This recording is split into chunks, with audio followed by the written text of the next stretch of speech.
Hi guys, Phil here from RxSport, and today we're doing a little 101 about helmets, helmet tech, what to look out for if you're in the market for a new lid or your first lid. So let's have a quick look. So helmets come in all different shapes and sizes. For winter, you've got a few different styles to look out for.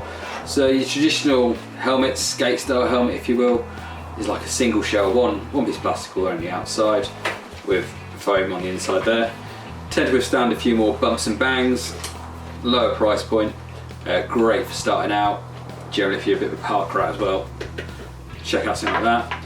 And then you know, as you step at the range, you'll notice stuff starts to change a bit more. You take the Smith Nexus for example, it's more of a hybrid construction. So if you think of crumple zones on a car, the shell is in multiple panels to help disperse the impact in the event of a crash. You'll also notice as well, compared to the Anon Raider here, which is more of a park helmet, greater venting, so you'll see there's more venting channels on there as well. You'll also notice that you can actually open and close the venting. So with the Nexus, this is what we call an active venting system. So it gives you complete control over if suddenly runs quite hot or quite cold, you can adjust the venting accordingly to your needs. The other thing to notice is the profile of these helmets. With the Nexus here, the black one, you've got a brim on it, so that sits a little more over your goggle. You tend to find that works quite nicely, especially if you're hiking up and stuff like that. It just keeps the snow out your face, out the goggle. Whereas your traditional all-round park helmet, a lot flush at the front, no brim in it there either. So and again, a lot of it comes down to personal preference. The style, the fit, what you like the look of. Majority of helmets will have some form of goggle retention system, which will basically hold your goggle strap in place. So this one on the Nexus is an elastic which hooks in. So if you're in an event or you crash or you catch your goggles, yes, they might fly backwards, but they're not rolling down a mountain. With the Anon, you've got more of a traditional plastic clip just there, look, so your goggle strap will slide up and stay in place there.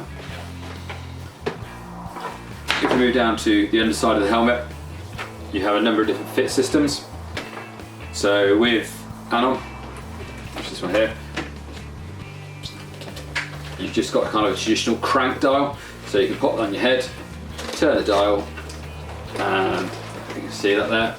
This part here, just move it in and out to adjust the fit to get it nice and snug. You tend to find as you move up ranges within brands and price points in brands, you'll see the introduction of BOA, which is its own individual technology. Now BOA is kind of like the go-to brand, the all-known brand. You'll see it on snowboard boots, you'll see it in helmets, you'll see it on cycling shoes, and again, allows you to dial that fit. A lot of the higher helmets have BOA 360 technology, which means the actual cord goes all the way around the head rather than just from the sides to pull on the back of the head, so you get a really nice snug fit there, which customs to the shape of your head as well. You also notice the fit systems as well on the buckle. So a lot of helmets will use a traditional clip, which you'd have seen everywhere, from bags to other helmets. Let's imagine it just clips together like that. Now Fidlock has been on the scene as an alternative for a number of years now, and more helmets are adopting it, which uses a magnetic clasp. So all you need to do is line them up and the magnets click it in place, and that's going nowhere. And then to remove it, just slide one over the other, which makes it nice and easy, especially if you're wearing gloves on the mountain. You can do it really easily. So yeah, check out for helmets with a Fidlock buckle. You'll see it with Smith, you'll see it at Oakley, you'll see it at a lot of the higher brands pop that in there as well, so it's certainly worth checking out. Another technology you'll see in a number of brands, it's been around for a few seasons now, is MIPS.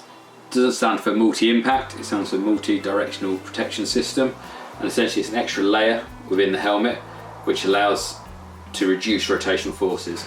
So generally, if we have a fall when we're skiing or snowboarding, we don't just drop on our head like you might see when they're doing product tests. If you do fall, you tend to hit and you're still moving, you're rolling. So the idea of MIPS is to help reduce that rotational force. I'll take this out here, you'll be able to see it, so I'll take the line around.